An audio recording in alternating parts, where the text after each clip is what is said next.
Ok, Senhor, nós queremos te agradecer por esse tempo, pelo privilégio que tivemos de caminhar juntos durante esse tema. Pedimos que o Senhor continue trabalhando nas nossas vidas, para que a gente possa ter realmente um caráter, traços de caráter que se assemelhem ao Senhor Jesus. Muito obrigado pelo tempo e pedimos agora que nessa conclusão o Senhor também trabalhe nas nossas mentes, disposição e vontade, para que a gente te aguarde. Em nome de Jesus. Amém. Alguns avisos, tá? Primeiro, hoje é o último encontro que a gente tem. E... Não? Sim. A semana que vem é oração. Tá bom? Então, as classes se reúnem no mesmo local e a gente vai trabalhar num tema específico, tá bom? Então, com relação ao tema proposto, hoje é o último encontro. Semana que vem a gente se encontra para termos um tempo de oração. Beleza? Não se esqueçam, não terminou o tempo, né? Quando tem 9 domingos, o último sempre fica para o tempo de oração. Tá legal? Segundo... Oi? Mas é para vir, né? Essa classe aqui ficou cheinha agora, hein? Amanhã, semana que vem, cheia de novo, tá? Para receber o diploma, legal. O segundo aviso é o seguinte, nós temos que preencher a avaliação a respeito do módulo que foi dado, tá? Então, eu tenho alguns papéis aqui ó, e canetas, então eu gostaria que vocês o fizessem, porque assim a gente sempre tem parâmetros para melhorar, para fazer algumas mudanças, tá? Eu preciso entregar isso para o Fábio, tá bom? Então, logo depois, no segundo momento, a gente trabalha, mas por favor, façam na hora tal e devolvam aqui para eu entregar para o Fábio, tá? E sempre nota 10 para o professor, tá? Campanha, tempo de eleição e vamos lá, né? Olha aí, eleição, quem assistiu? Eu não estava assistindo, mas eu vi depois. Rapaz, eu falei assim, não dá para perder essa, né? Semana passada nós fomos subir Ira, cara. Né? Não dá para perder essa. E o que a gente vê? Bom, assim, vamos tirar a política de lado, quer dizer, política, não dá para tirar a política de lado, nós não vamos tecer comentários sobre partidos, ideias, tal, para a gente não ter problema, tá bom? Mas o que a gente vê aqui? Um camarada muito hábil nas questões de mídias sociais, muito hábil nessa questão, e um outro camarada que é um comunicador, achando que é muito hábil na comunicação. Não é isso? Vimos isso. O cara provocou a tal ponto que o outro pegou a cadeira e deu cadeirada no cara. É muito interessante isso, porque a primeira pergunta que eu faria para você é o seguinte: você faria a mesma coisa?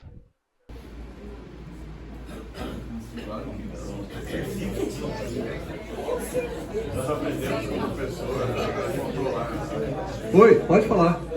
A sua pergunta faria a mesma coisa do candidato que provocou ou do que deu a... Não, imagina que você estivesse na situação do candidato que se acha comunicador, tá?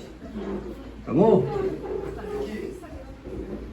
O que provocou, ele está fazendo uma estratégia, ele está em terceiro na campanha. Sim. O primeiro e o segundo, já tem o público que votam nele. Ele não vai conseguir tirar voto hoje desses aí.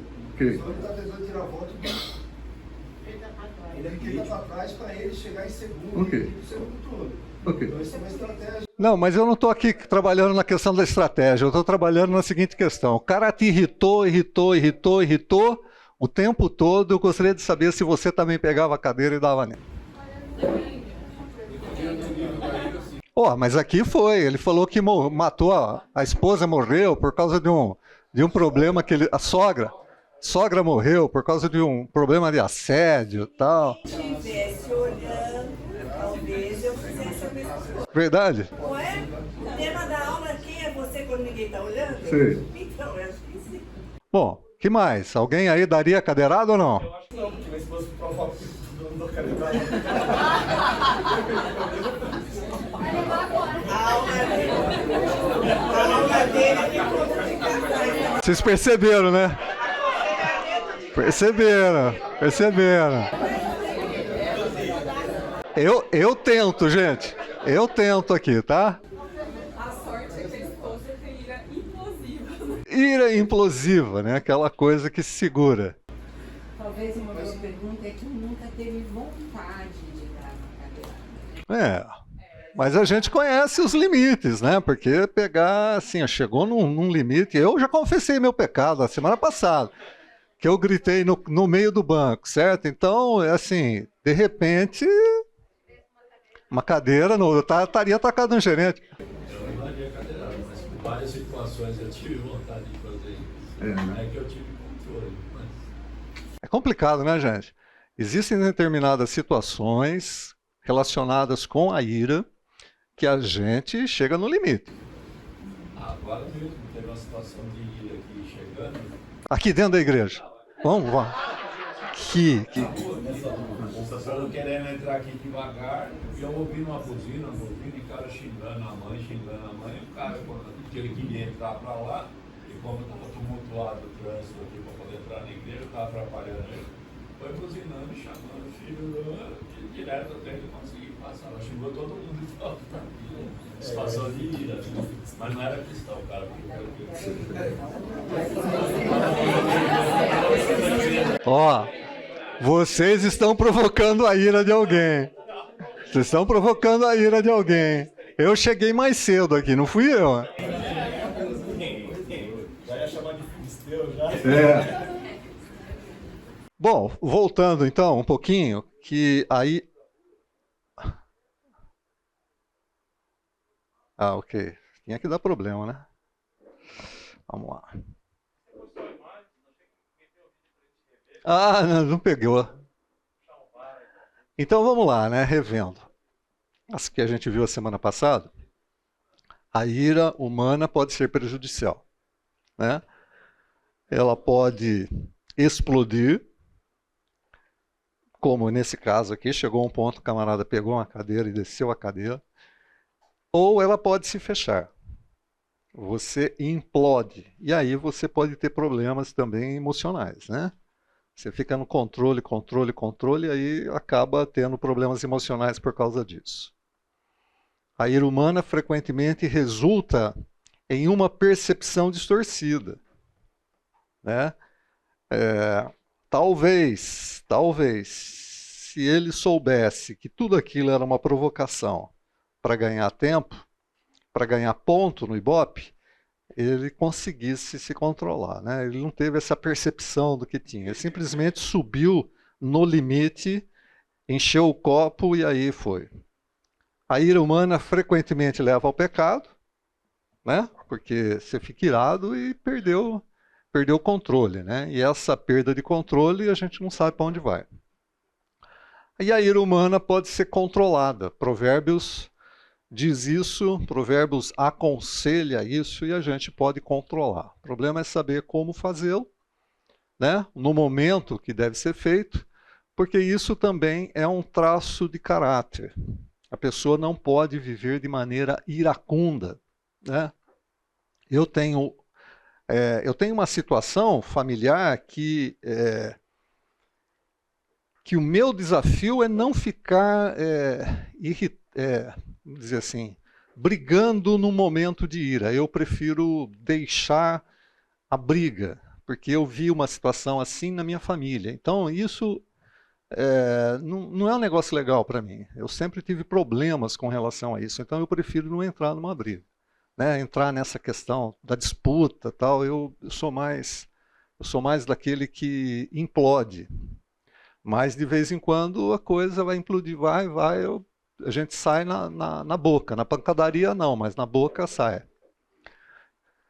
Então é isso, tá? Precisava rever isso e não podia perder o fato da cadeirada, né? Falamos isso no domingo. Hoje a gente ia trazer de novo esse assunto. Mas vamos lá, fala. Eu pensei depois dessa situação, porque toda o que ele falava antes, no começo, depois ele soltava uma pergunta, certo? Se você consegue ter equilíbrio, escuta as ofensas, deixa o cara falar e faz a pergunta, aí você fala, bom, você começa a responder a pergunta. Talvez a sua falta de desequilíbrio vai reverter ira para quem te acusou. Pode ser. Você precisa ter bastante controle, porque eu vou falar, você me fez a pergunta sobre X, eu estou respondendo. Ele faz isso uma vez, faz duas vezes, e a agressão vem aqui e cai. Às vezes eu procuro, quando eu estou em situação assim, eu procuro agir dessa forma, não que eu sou um cara super controlado, mas porque às vezes pesa mais no cara que está te acusando do que uma cadeirada, porque a cadeirada, nesse caso aqui, saiu de ambulância, porta aberta, segurança gritando, ele criou todo. Se ele ou outro tivesse respondido a pergunta ignorado, então às vezes você ignorar uma ofensa, ignorar a ira de uma pessoa e dar sequência no assunto, é melhor, ou você acerta a pessoa mais do que dar uma cadeirada. Porque a cadeirada você ficou no mesmo nível. E o problema também é o seguinte, né? Mesmo que você tenha essa estratégia, o problema é saber qual é a intenção do coração, né? Peraí, eu vou usar de uma outra estratégia, mas para atacar também, preciso saber o que está dentro do meu coração, né?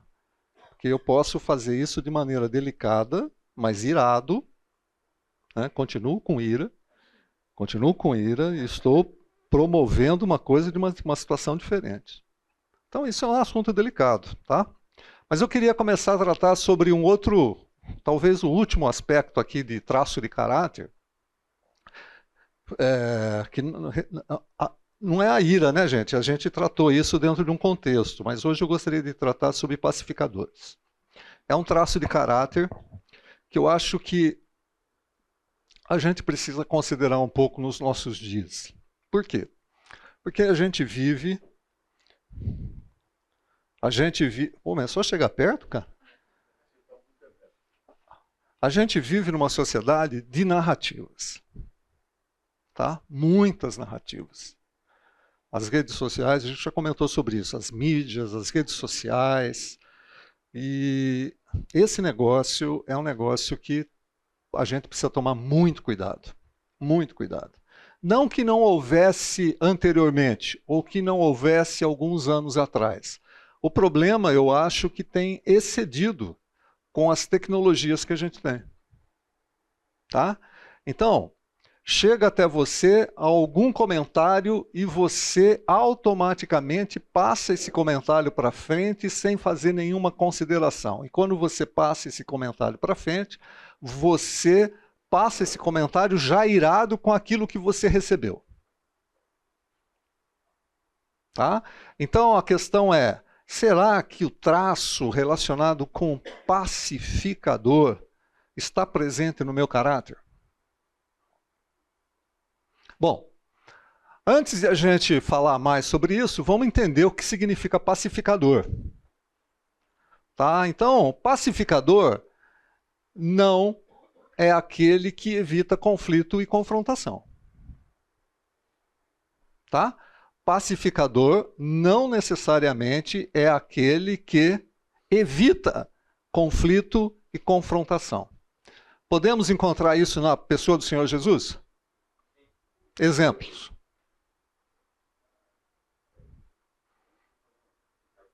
E agora? Vamos lá. Podemos sim, mas vamos tentar lembrar algum exemplo. Não peguei nem texto bíblico aqui. Vamos lembrar alguma coisa. Quando ele fala com o jovem rico. Quando ele fala com o jovem rico. O que ele faz ali com o jovem rico?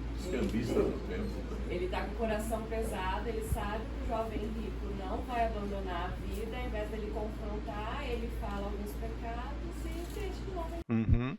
Ok. Que mais? Mulher adúltera. Que mais? Cambista no templo. Tá? Cambista no templo. Ele confrontou aquele pessoal todo, né? Teve conflito com os fariseus. Teve conflito com os saduceus. Ele não fugiu ao conflito. Com os discípulos. Teve um conflito ali. Ó, vocês querem ir embora também? Pode ir. Tá? Ok. Aqueles que são tranquilos, calmos e fácil de se levar. Pacificador também não significa isso. Ser um pacificador não significa ser aquela pessoa que é fácil de se levar. Né? É aquele cara calmo, tranquilo, não significa isso. Tá? Na vida do Senhor Jesus, teve momentos de fragilidades. Exemplos. Oi? Não, momento de fragilidade, de doçura. Doçura. Ele chorou quando Morte de Lázaro. Morte de Lázaro. Né? Momento que ele comia com os discípulos. Momento que ele lavou os pés dos discípulos. Mas isso não significou que ele não entrasse em conflito ou em confrontação. O que ele achava que estava errado, ele falava, apontava e continuava. Repreendeu Marta, né? Oi? Encontro com Zaqueu, Encontro com Zaqueu.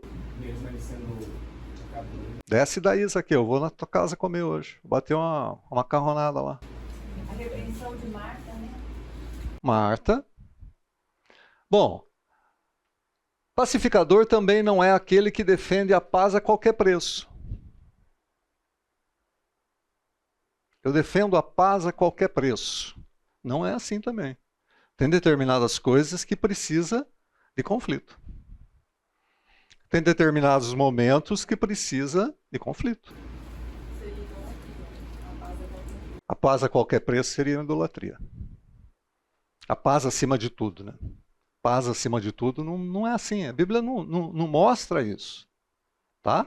Tem momentos de conflitos.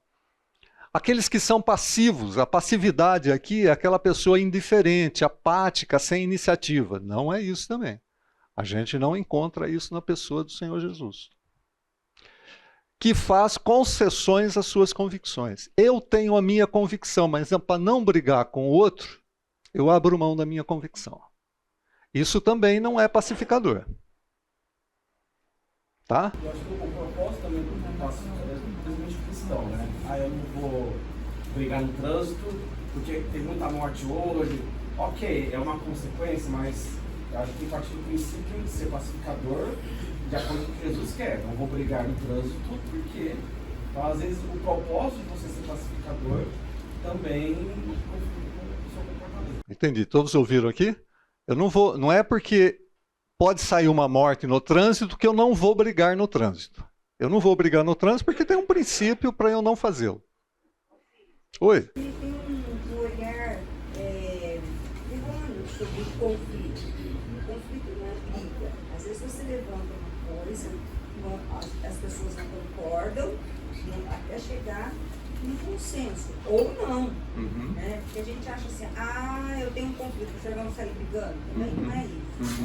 Então, eu falo, você tem que pensar em tudo isso, porque depende. Você falou assim, eu abri mão das minhas convicções. Depende também do que você está falando. Tem certas pessoas que você já viu que não adianta você querer mostrar nada para elas. É jogar pérolas aos porcos? Tá certo. Mas eu estou dizendo num todo, como um caráter, né? Eu não posso ficar abrindo mão das minhas convicções para evitar determinados conflitos. Né? Isso assim dentro de casa.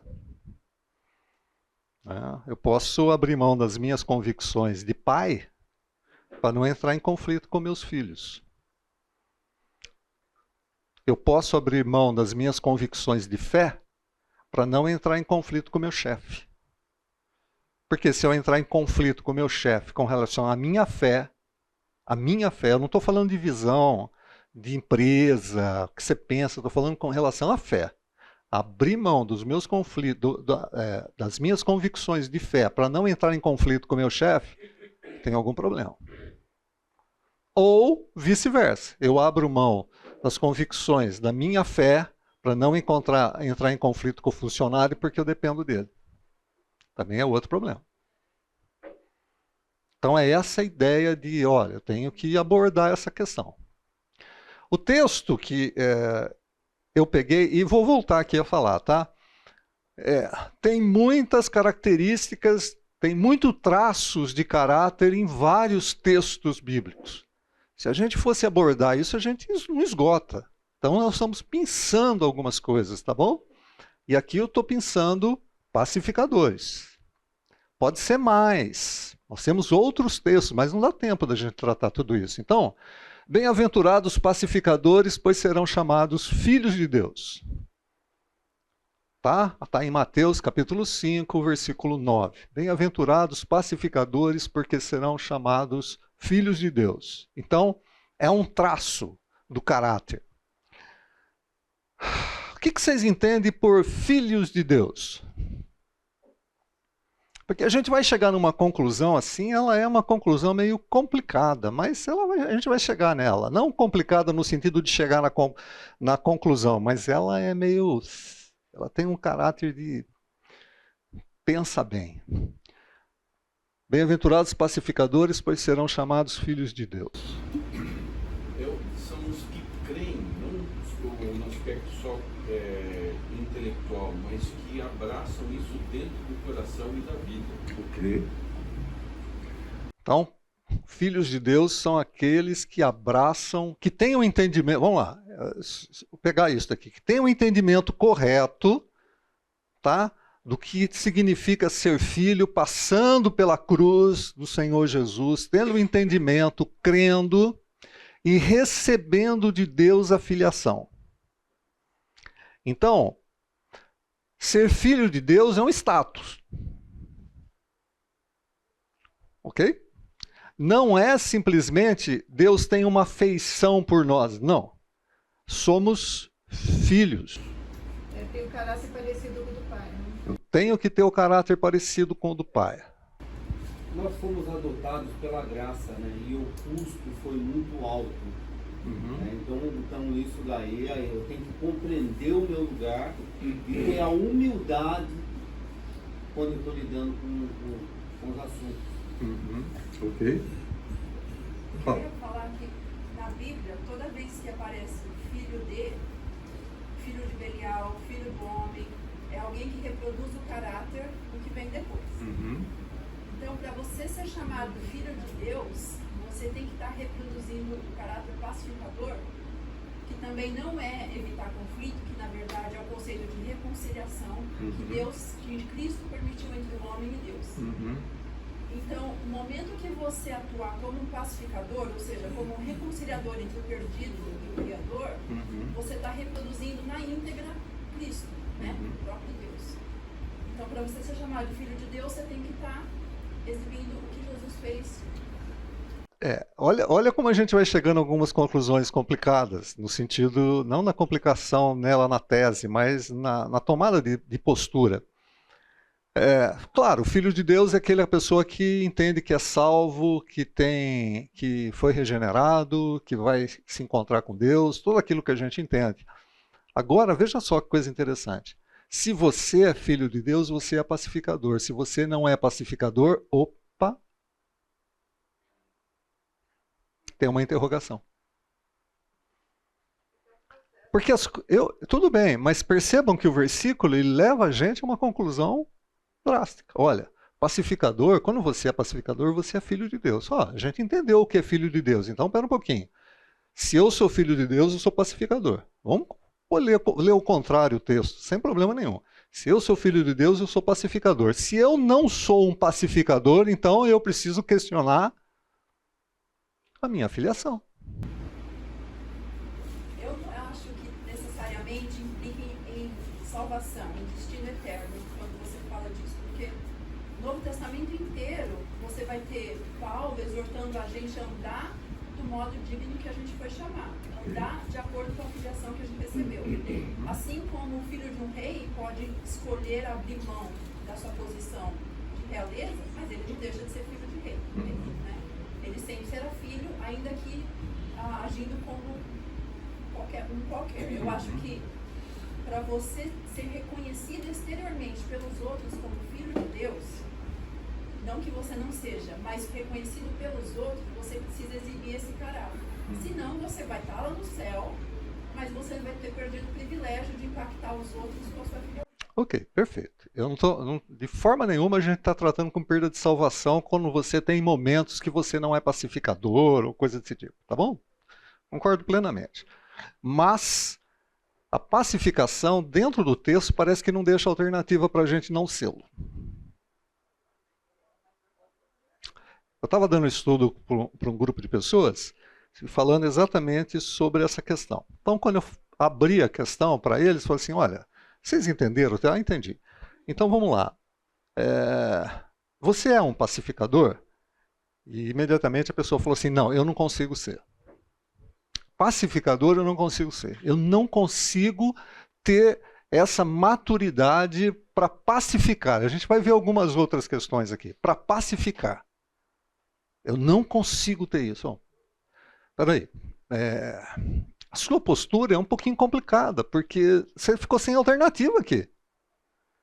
Porque se o pacificador, como pacificador, você vai ser chamado filho de Deus, e quando você não consegue ser um pacificador, cara, a tua filiação está sendo questionada automaticamente. Até porque existe em Romanos 12, 1 e 2, Paulo fala bem claramente dentro do processo de demonstração, os versículos seguintes mostram isso, num contexto de conciliação, de mutualidade, que ele fala para nos deixarmos ser transformados. Quando a pessoa fala assim, ó, eu sou assim, ponto, acabou, ele não está abrindo a porta para que o Espírito Santo trabalhe na vida dele e o transforme no processo de santificação. Então, é assim, eu tenho que ser, eu não tenho, fiquei sem alternativa. Eu sou filho, eu tenho que ser pacificador. Ah, tem momentos que para mim são ok.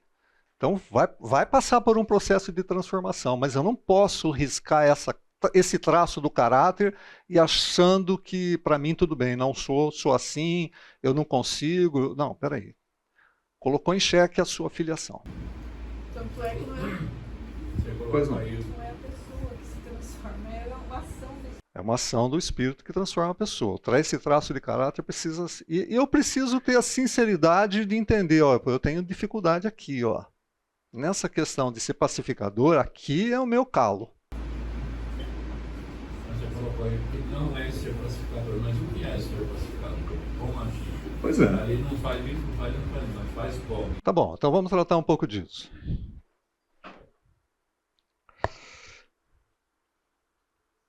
Ó, nós temos mais ou menos umas 400 referências sobre paz nas Escrituras.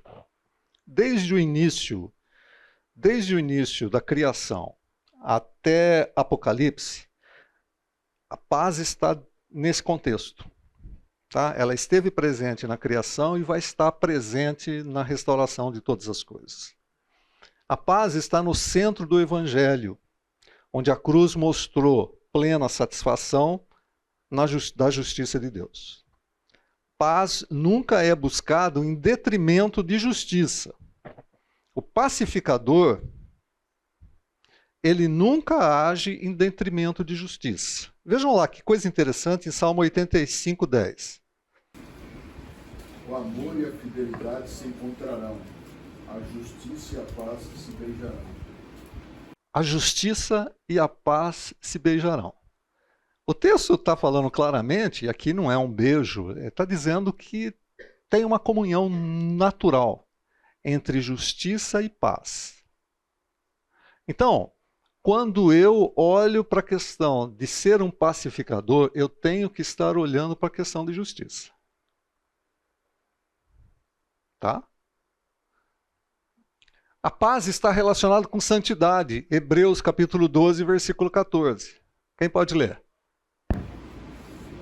Esforcem-se para viver em paz com todos e para serem santos. Sem santidade ninguém verá o Senhor. A santidade está relacionada com paz. Esforcem-se para viver em paz com todos. Está presente a questão de santidade. A paz, gente, pertence a Deus e não ao homem. Eu achei muito interessante num texto do MacArthur essa questão aqui, do John MacArthur. A paz pertence a Deus e não ao homem. Por quê?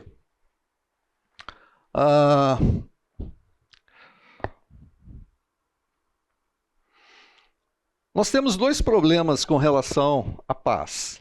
Primeiro, é a questão do pecado do ser humano. E segundo, é a questão de Satanás. Vamos pegar uns textos aqui. Dois problemas para a falta de paz. Pecado, Marcos capítulo 7, versículo 20.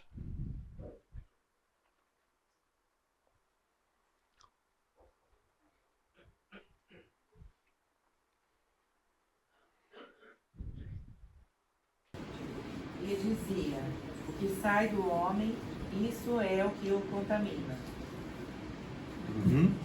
O que contamina o homem? Não é o que entra, é o que sai. Certo? E a Bíblia fala o que a respeito do ser humano? Quem é o ser humano? Romanos capítulo 3, né? Todos pecaram.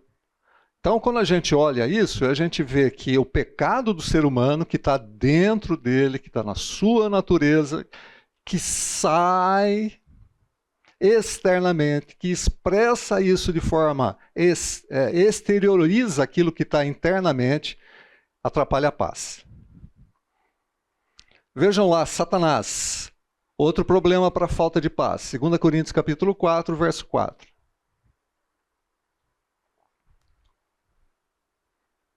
Outro pode pegar o texto de João 14 e outro de 1 de Pedro 5:8. Deus dessa era cegou o entendimento dos descrentes, para que não vejam a luz do Evangelho da glória de Cristo, que é a imagem de Deus. Quem é o Deus dessa era?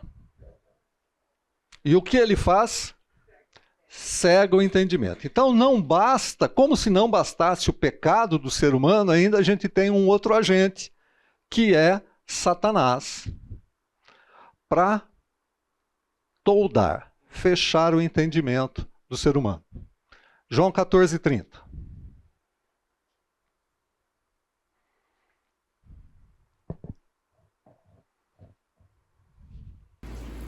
Já não falarei muito com vocês, pois o príncipe deste mundo está vindo. Ele não tem nenhum domínio sobre mim. Ok?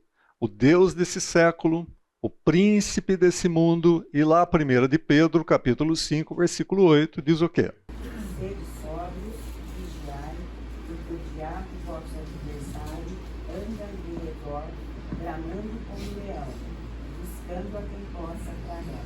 Ok. Então nós temos o pecado do ser humano, Satanás como sendo o Deus desse século, o príncipe desse mundo, nosso adversário. Satanás é adversário das nossas almas. Muitas vezes a gente comete um erro, ou alguns deslizes, quando a gente fala assim, Satanás é inimigo de Deus. Bom, tomando todo cuidado aqui, né? Porque muitas vezes as pessoas podem pensar que existe Deus e que existe Satanás. Tá? E que são dois entes, duas personalidades brigando entre si. Não é isso. Nesse sentido, Satanás não é inimigo de Deus. Deus não tem inimigo, ele é todo-poderoso, criador. Satanás é criatura. Tá? O que Satanás é inimigo das nossas almas. Ah, vai contra o plano de Deus? Sim. Vai contra os propósitos de Deus? Sim. Mas não é inimigo que tem as mesmas condições de forças bélicas numa disputa de batalha. Não. Não. E precisa de autorização. E precisa de autorização para agir. Tá certo? Dentro do propósito maior de Deus. Mas adversário das nossas almas, sem dúvida nenhuma. Bom, dentro desse contexto, nós precisamos entender, então, a questão da pacificação. Porque se nós somos pacificadores, promovemos a paz, e nós temos duas questões aqui importantes, pecado e Satanás, vamos lá para 2 Coríntios capítulo 5, vamos entender um pouco o que significa essa questão de ser chamados para sermos pacificadores. Nosso chamado. Portanto, se alguém está em Cristo, é nova criação. É filiação, tá? Lembra que a gente viu lá no começo? Filhos de Deus. As coisas antigas já passaram, eis que surgiram coisas novas. Tudo isso provém de Deus, que nos reconciliou consigo mesmo por meio de Cristo e nos deu o quê? Existia paz entre nós e Deus? Quem é que trouxe a paz entre nós e Deus? Jesus nos reconciliou com o Pai. E o nosso chamado agora é para fazer o quê? É reconciliar quem?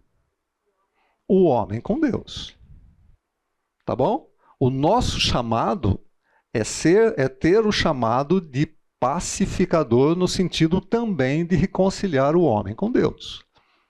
Ou seja, que Deus em Cristo estava reconciliando consigo o mundo, não lançando em conta os pecados dos homens, e nos confiou a mensagem da reconciliação. Nós temos uma mensagem para ser dada. Portanto, somos embaixadores de Cristo, como se Deus estivesse fazendo o seu apelo por nosso intermédio.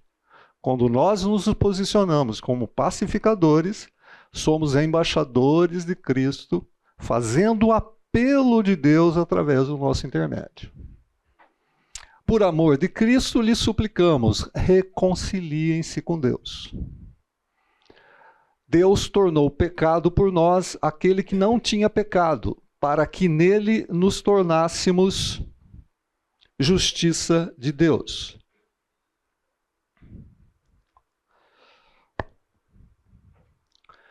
Eu pensei, e aqui eu estou respondendo ao seu questionamento, pelo menos em 4 dimensões relacionadas com a pacificação. Primeiro, eu tenho que ter paz com Deus. Segundo, o outro tem que ter paz com Deus. Terceiro, eu tenho que ter paz com o outro. E 4, o outro tem que ter paz com o outro. Pelo menos nessas 4 observações, nós temos que entender o que significa sermos pacificadores.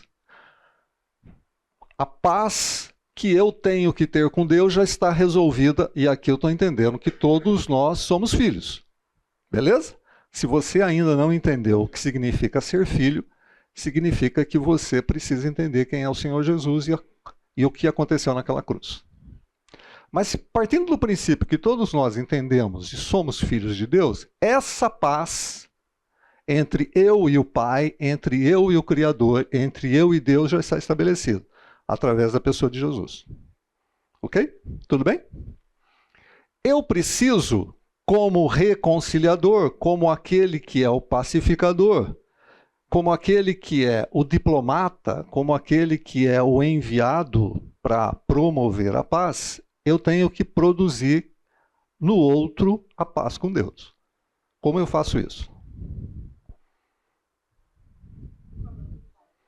Pregando o Evangelho. Ok? Tem umas carinhas assim que não tá... Entenderam ou não? Como é que eu consigo promover a paz do outro com Deus? Preciso pregar o Evangelho. Eu acho que a dúvida é a seguinte, não é você que consegue. Né? Exatamente. Prega o Evangelho. Deus capacita a outra pessoa a ter paz com ele. Ok. Talvez eu não tenha colocado a palavra da maneira certa. Mas eu fui chamado para pregar o Evangelho para que o outro se reconecte com Deus. A questão do convencimento disso é um problema do Espírito Santo. Tá legal? Na questão de status, no texto que você leu lá, nós somos embaixadores de Cristo. E o embaixador, ele faz aquela representação, inclusive para reconciliação. O texto de 2 Coríntios 5 fala exatamente isso. Ok. Eu vou lá e falo do Evangelho, o Evangelho tem esse poder de reconciliar com o convencimento do Espírito. Agora, eu tenho que ter paz com o outro. Agora eu vou no sentido da horizontalidade. Eu tenho que ter paz com o outro. E o outro tem que ter paz com o outro. Eu também entro como pacificador. Eu entro como pacificador quando eu preciso de paz com o outro. Eu preciso aqui, eu estou envolvido.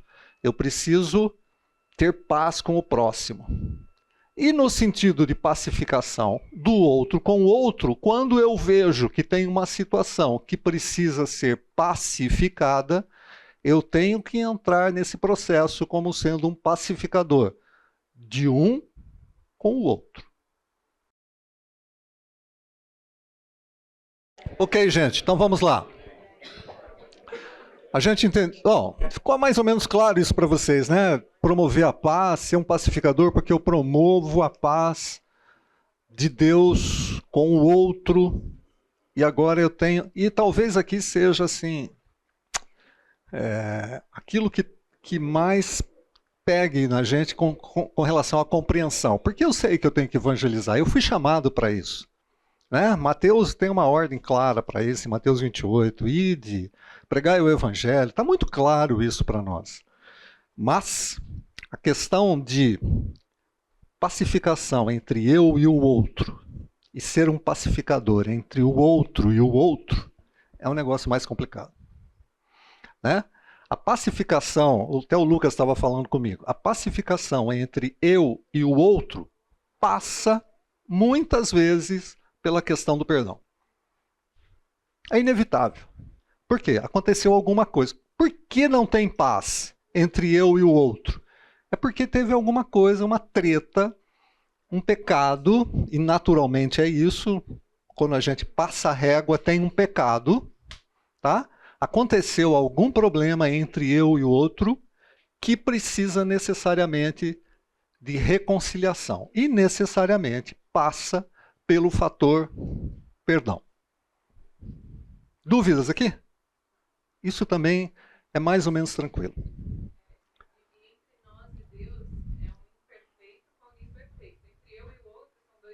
Dois imperfeitos. Boa colocação. Fica mais difícil.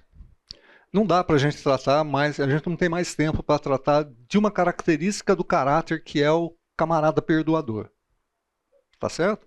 Mas passa sim pelo fator perdão. Passa sim pelo fator de eu entender o que está acontecendo, de eu entender por que eu tenho posições diferentes, de ofensas. As pessoas, às vezes, uma pessoa me ofendeu. O que a Bíblia fala? Rapidinho, tá? Só para a gente ter na mente isso. Eu ofendi alguém e alguém se sentiu ofendido por mim. O que a Bíblia fala que eu tenho que fazer?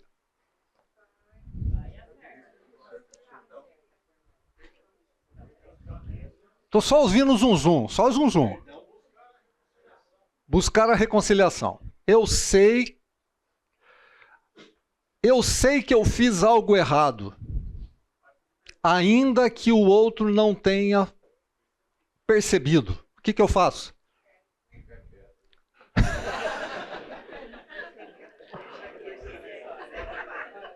Cuidado. Cuidado. Tá? Talvez o Espírito esteja tocando. Você fez alguma coisa errada. Vai lá e acerte isso. Tá? Cuidado.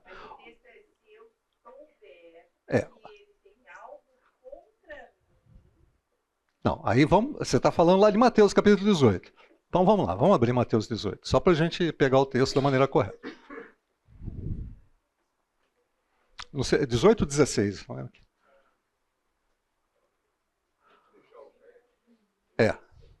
Deixa a oferta. Eu não sei se é 16, 18 ou 18, 16. 18. Ó, se o seu irmão pecar... Por favor, leia aí, Lucão. 18:15. Se o seu irmão pecar contra você, vai a sós com ele, mostre-lhe o erro. Ok. Se ele o ouvir, você ganhou seu irmão. Tá, então ó. Se o seu irmão pecar contra você, faz o quê? Vai buscar reconciliação. Pecou contra você, vai lá e acerte. Tá? Não sei se são essas palavras, né? Não sei se são essas palavras. Certo? Se alguém te ofendeu, você tem que acertar. Tem que ir lá sentar com a pessoa e falar, cara, aquilo que você fez foi ofensivo para mim. Eu entendi que é assim, assim, assim, assado. deixa a pessoa à vontade para se explicar, para falar, tá? Tem que ter a maneira correta de se tratar esse assunto. Ok, tá. Vamos lá então. Nessa questão ficou claro? Tem que acertar. Não posso deixar coisa pendente entre um irmão e outro. Tem que acertar. Tem determinadas coisas que não tem pecado. Precisa tomar cuidado com relação a isso. Nós precisamos entender se tem pecado aqui, tá bom? A pessoa pecou contra mim. Eu preciso entender se é pecado. Às vezes são só maneira de falar, às vezes são só situações que não tem pecado. E aí a gente cria, às vezes, uma confusão enorme, mas não tem pecado. E talvez seja sentimento interno nosso com relação àquilo que foi falado. E a pessoa não pecou contra mim, a pessoa não pecou na realidade. Mas às vezes fica aquele sentimento. Aí eu preciso avaliar se eu tenho que conversar, se eu preciso orar, se preciso tratar isso interiormente. Mas não necessariamente precisa ter pecado. Ok? Entenderam isso? Entendeu a diferença? Pecado precisa ser tratado sempre. Mas não necessariamente determinadas coisas são pecados. Passei pelo Davi, o Davi não me cumprimentou. Opa, tem pecado aqui? Não? Fiquei chateado? Fiquei chateado? É normal? Normal. Davizinho é assim mesmo, pô. Ele não cumprimenta, fala nada. Ele só... Falta de educação. Ele só manda a gente se abraçar lá da frente, certo? Não, mas vamos lá, ó. Passou por mim e não me cumprimentou, é pecado? Não. Fiquei chateado? Fiquei. Preciso tratar? Quem? Eu preciso chegar para o Davi e falar assim, ô Davi, você não me cumprimentou, cara. Percebam, talvez eu tenha que chegar para o Davi, Davi, tudo bem? Eu passei por você, a gente nem conseguiu se... É diferente de chegar para o Davi, Davi, você me ofendeu. Entenderam? Ficou claro isso? Fala, Davi. Eu acho muito mais difícil a gente chegar nesse nível de juntar paz outro com outro, porque a gente está lidando com um irmão. Um irmão eu preciso lidar com o pecado. Mas se eu for ofendido por alguém que não é meu irmão, não tem como eu arguir. E aí eu tenho que ser o pacificador, que é o nosso ministério. Eu preciso levar o evangelho da paz. Eu preciso ser salvo, preciso ser luz. Porque as bem-aventuranças que Deus colocou ali é a identidade dele, quem ele é e quem são os filhos dele. Ele gostaria que nós fôssemos como ele. Na verdade, é a nossa identidade também. Por isso que a identidade, ser pacificador é isso, que eu acho muito mais pregar o evangelho. Levar a paz, levar o evangelho, levar Cristo, do que eu tentar reconciliar o que eu não consigo reconciliar, que não é reconciliado primeiro. Embora eu devo viver em paz com todos, a ponto de que se eu destinadamente o outro me perseguir por causa de eu ser salvo, eu preciso me abster disso. Ok. Entendi. A gente vai pegar um texto. Isso aqui você adiantou matéria mais legal. É isso aí. É difícil mesmo essa reconciliação com o outro, quando o outro me ofende, mas, cara, ele não é filho. Como é que eu trato uma ofensa de alguém, é isso que o Davi está levantando, uma ofensa de alguém que não é salvo, que não é filho? O cara me ofendeu. E daí? Como é que eu traço? Oro por ele. Pode ser que através de uma conversa eu consiga mostrar o erro? Pode ser. Pode ser que através de uma conversa eu consiga mostrar para ele que Jesus faria diferente? Pode ser. Mas realmente ele tem toda a razão. É difícil quando você está tratando com pessoas que não são filhos, que não são seus irmãos. Qual é o texto que você ia falar? Mateus capítulo 5? Pode ler? Se, pois, ao trazeres ao altar a sua oferta, lhes lembrares de que teu irmão tem alguma coisa contra ti, deixa perante o altar a tua oferta, vai primeiro reconciliar-te com teu irmão e então, voltando, faz a tua oferta. Então é assim, ok, o seu irmão tem alguma coisa contra você e você não deu bola para essa questão. Talvez ele tenha até falado para você, você não o perdoou, ou então você não deu bola de maneira deliberada para essa questão. Aí você está entregando a tua oferta. No caso específico, ele está falando lá de Antigo Testamento, tá? No caso específico, talvez a gente, num momento de Santa Ceia, vai. Eu vou participar da ceia e tal. Lembrou o quê? Que o teu irmão tem alguma coisa contra você. O que você tem que fazer? Vai lá e acerta. Né? Vai lá e acerta. Antes de oferecer alguma coisa para Deus, vai lá e acerta. Mas assim, essas coisas eu acho que tem que ser rápido, né? Não pode deixar criar... Eu só lembrei desse texto porque ele usa o mesmo termo, reconciliação, e buscar a paz com aquele que você sabe que tem uma coisa contra você. O Davi estava falando, no caso específico, parece que dentro da mesma comunhão, né? O duro é quando está dentro da mesma comunhão. Quando não está dentro da mesma comunhão, o fator é complicador. Bom. Uma frase que eu acho super interessante, que está dentro do contexto de comunhão de igreja, que você tem sido ofendido. A frase é assim: perdoar é deixar o outro nascer de novo na sua história. Então acho que isso ajuda a gente a resolver problemas que são importantes, né? Porque viver no corpo com problemas é doloroso, né? Tem um material do John MacArthur que depois eu aconselho vocês a darem uma lida nisso com relação à bem-aventurança dos pacificadores. Ele vai tratar de uma maneira bem própria dele a diferença entre acordo e paz. Né? Acordo e paz. E ele vai tratar isso de uma maneira que a gente possa ver em questões de países. Os países muitas vezes fazem um acordo de cessar a guerra. E não necessariamente tem paz entre eles. Certo? Então, dentro disso que você estava falando, eu preciso extrapolar essa ideia de acordo quando eu vou tratar de um problema com o outro. Eu preciso promover paz. Não simplesmente um acordo. Por quê? Porque isso implica em eu trazer a paz de Deus para o problema. Implica em eu trazer essa paz. Bom, nessa questão ainda de Romanos capítulo 12, não retribuam ninguém mal por mal, procuram fazer o que é correto aos olhos de todos. Façam todo o possível para viver em paz com todos. Está faltando o os ali. Tá? Façam todo o possível para viver em paz com... Só dentro da igreja?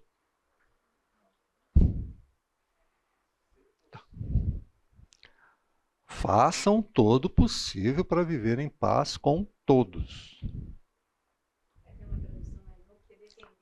No que depender de vós. No que depender de vós, tem uma tradução que fala assim, façam todo o possível para ter paz com todos.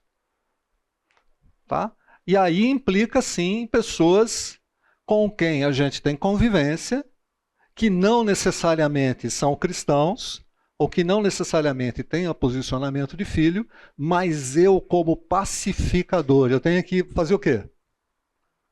Promover a paz. Tá? Então, seu vizinho, seu chefe, se a sua esposa ou seu marido não forem cristãos, está dentro do processo. Seu filho, seu pai, sua família, seja lá. Aquele que não concorda com a sua posição política.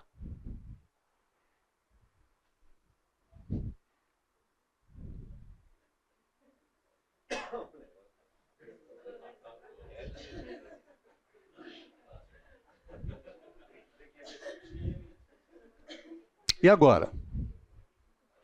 Nessa situação que a gente vive... E assim, eu só estou pegando um exemplo que a gente está entendendo claramente porque a gente vive em narrativas.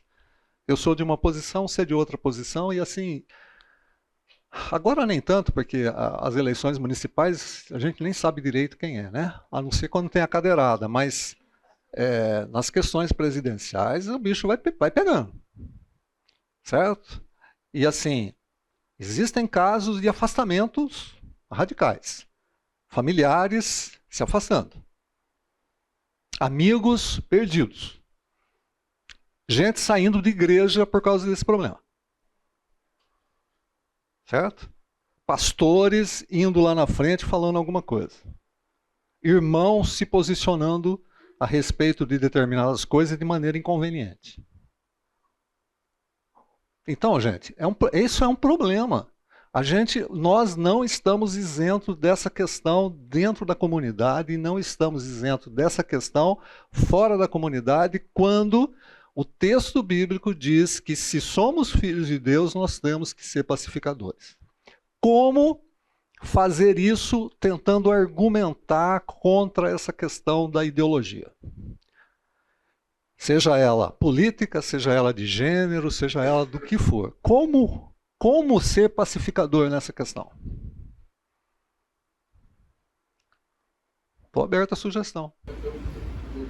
Uma coisa que eu vejo claramente é que Satanás, que é o inimigo das nossas almas, ele tenta de tudo quanto é forma inutilizar ou tirar o potencial da igreja em exercer a sua função de embaixadora do reino de Deus. Né? E uma das formas é provocando divisão, né, entre elas. Né?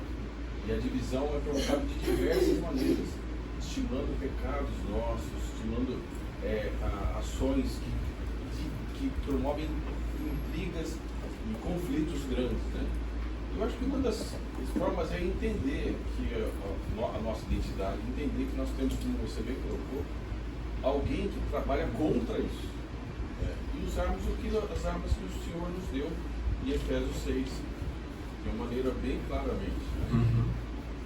Temos que nos humilhar muitas vezes para pedir perdão, temos que tentar enfrentar o conflito de uma maneira que seja com humildade, sim. Temos que praticar o que o Senhor Jesus nos ensinou. Ok. Mais alguém falando sobre isso? Eu acho que quando entra nesses assuntos, né, tanto político, ideologia de gênero, eu acho que a nossa tendência natural, não espiritual, mas a nossa tendência como cristãos é tentar argumentar no sentido de como convencer a pessoa da nossa posição, né? Eu vejo que uma maneira da gente ser pacificador é tendo duas visões. Primeira é que a pessoa não vai mudar através do seu argumento, né? É Cristo e o Evangelho que nos transforma. Então, eu acho que o primeiro ponto é pregar o Evangelho, né? E o segundo ponto é não ter sobre nós mesmos uma visão elevada de nós, como se nós fôssemos... Nossa! Eu tenho razão? Não, porque eu sou crente, eu tô certo, e você, coitado de você, né? Então eu acho que quando a gente conversa com as pessoas que têm posição diferente que a nossa, mostrando primeiro que a solução dos nossos problemas está em Cristo, e o segundo é, nós viemos, né? A gente estava na mesma condição, entendeu? Então, eu não sou melhor ou maior que você, mas eu fui salvo e isso abre os meus olhos para algo e tal. Então eu acho que isso traz as características do próprio Cristo, né? De se humilhar, de trazer a verdade, em amor. Assim, pegando um pouco o que a Naila está falando, o que muda o homem é o Evangelho, gente. Não é posição política. Tá? Essa é a nossa crença, nós somos chamados para isso, não tem jeito. Não adianta eu colocar minha posição política para mudar o cidadão. Não, peraí. O que muda o cidadão é o Evangelho. Junto com o Evangelho, eu posso falar algumas coisas? Posso. Contra ou a favor? Desde que eu posso falar, conversar com alguém, ou ir contra, ou até entrar nessa questão do conflito de ideias. Posso. Desde que as minhas ideias estejam ancoradas no texto. Fora do texto é minha opinião. Eu acho que você é o primeiro a tocar nesse assunto muito delicado. Isso gera muita polêmica. Não é nem começar a falar porque vai gerar muita polêmica. Tem muita coisa por trás do que você falou aí, não é só isso. Eu vou falar para o Fábio fazer uma aula só sobre isso, tá bom? Eu acho o seguinte, falando em termos de política, dentro da comunidade, se eu estou em conflito com você por divergência de ideologia, eu vou tratar com você de uma forma diferente. Fazendo o quê? Se eu sou você é o cara que não está querendo me convencer, transmitir, eu posso chegar para você e falar, essa questão política, você tem a sua visão, eu tenho a minha, mas vamos baixar o tom e vamos conversar, eu respeito a sua opinião e você respeita a minha. Ok. Quando o negócio é, por exemplo, a ideologia de gênero, aí você está defendendo a liberação, então aí a gente usa tudo. Então tem situações de conflito que você respeita a minha opinião, que eu respeito a sua e paramos por aqui. Porque a política não tem nada a ver com... A única coisa que eu tenho que ser pacificador, mas não cabe uma discussão se você está certo ou eu estou certo. Numa ideologia de gênero, cabe uma discussão bíblica. Então, aí eu me sinto no direito, ou eu tenho o direito de confrontá-lo com a Bíblia, que a sua posição está errada. Então, mas... Ok. Não, tá certo, mas foi o que a gente falou, ou seja, tem determinadas coisas que são opiniões pessoais. São opiniões pessoais, tá legal? Tem determinadas coisas que são contrárias às Escrituras. Se for contrário às Escrituras, a gente já passou. Se for contrário às Escrituras, a gente tem que falar, olha, eu não concordo com isso porque isso é contrário àquilo que eu creio que está relatado nas Escrituras. Concordam? Olha, eu concordo com o que a Bíblia diz. Você tem essa posição? Eu continuo com o conflito, mas eu tenho que falar a verdade em amor. Lá o que fala é Efésios. Paulo não fala isso lá no livro de Efésios? Olha, fala em amor, mas fala. Agora, se for ideias que, opiniões diferentes a respeito do juro, deve subir ou não deve subir o juro? Cara, isso são... Não devemos nem entrar, talvez, nesse mérito. Tá bom? Podemos conversar de forma pacífica, legal, positiva, mas não mérito. Agora, se feriu as Escrituras... E aquilo que eu acho que está de acordo com as Escrituras, eu tenho que falar, olha, infelizmente eu não concordo com você de maneira sábia, não concordo com você porque eu creio nas Escrituras, e as Escrituras falam isso. Mas o que depender de mim, eu tenho que promover a paz com todos. Não existe alternativa. Porque a Bíblia fala que eu preciso ter essa característica de pacificador na minha vida. Tá? Vamos fechar essa questão.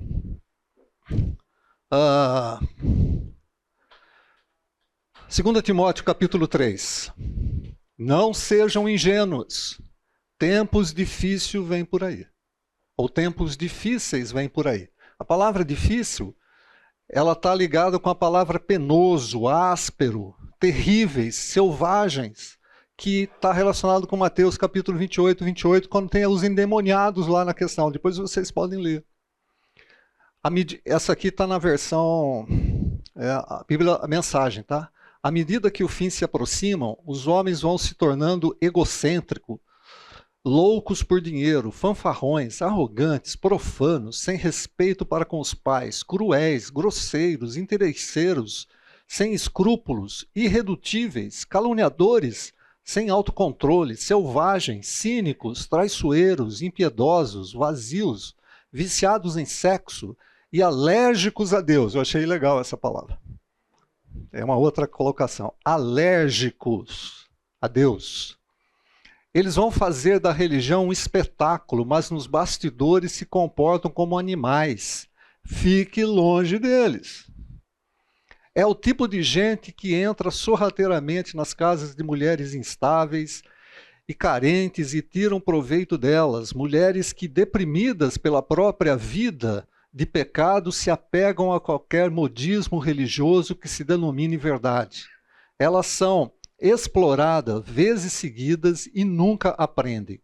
Esses homens são como os velhos trapaceiros egípcios, Janes e Jambres, que desafiaram Moisés. Renegados da fé e enganados no pensamento. Eles desafiam a própria verdade. Nada de bom vem desses impostores e um dia serão desmascarados, assim como o povo percebeu o engano dos egípcios. Paulo está falando para Timóteo que dias difíceis viriam. E dias difíceis ainda virão, mas já estão presentes nos nossos dias. Tá? E é nesses dias que a palavra de Deus continua falando para nós que nós temos que ser pacificadores. É em meio a essa sociedade que a Bíblia fala para nós sermos pacificadores. Que cabe a nós?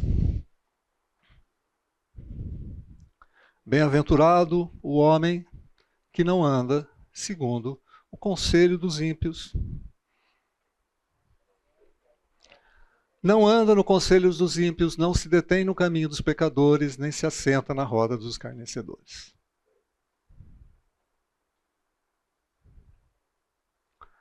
Gente, se o seu Instagram está levando você a isso daqui, cai fora.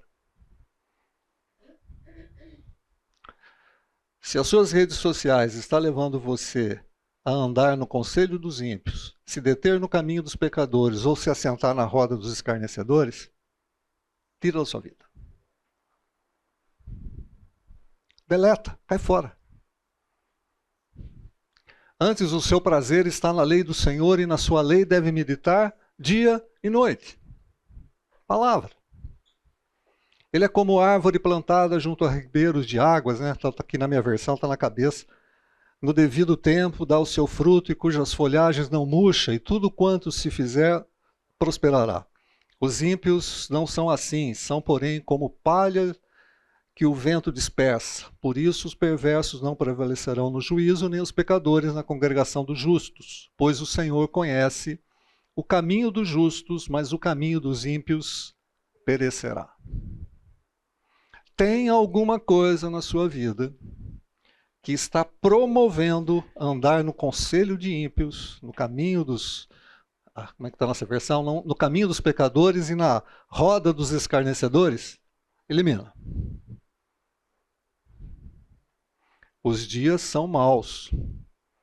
Os dias são difíceis, são penosos. Cabe a nós termos sabedoria em como vivê-los, tá? Buscar viver em conformidade com que o caráter do Senhor Jesus seja reproduzido na nossa vida. Andarmos como aquele que promove a reconciliação. Coração limpo, caráter e integridade. É isso que nós temos que olhar para as Escrituras e nos firmarmos nela. Quando a gente abre as portas, a gente vai cair no livro de Juízes. Juízes capítulo 1. Quando a ordem era elimina aquele povo, depois vocês podem ler, elimina todo esse povo aí. Não, eles começaram a abrir as brechas. Um fica aqui, outro fica lá, deixa eles no nosso meio, pode conviver com esse, pode conviver com aquilo, esse daqui se torna escravo. Gente, não deu certo, nós temos base bíblica para isso. Cada um fazendo o que é certo aos seus próprios olhos. Não. Fica firme nas Escrituras. Tem alguma coisa que está atrapalhando a sua caminhada e transformação de caráter? Tira fora. Sidão, tira fora, mas a Bíblia fala sempre tira, revestir e põe outra. Ok. Então, tem que meditar na palavra. Porque você tira, mas se você não põe nada no lugar, você volta naquilo. Ok. Ok, mas vamos lembrar aqui que Jesus fala assim, se o teu olho estiver fazendo você pecar, faz, cara, joga fora o olho, meu. Antes tem essa prazer na vida. Então tem determinadas coisas que a gente está percebendo que a gente entra em armadilhas de Satanás. Armadilhas, tá? E redes sociais é isso.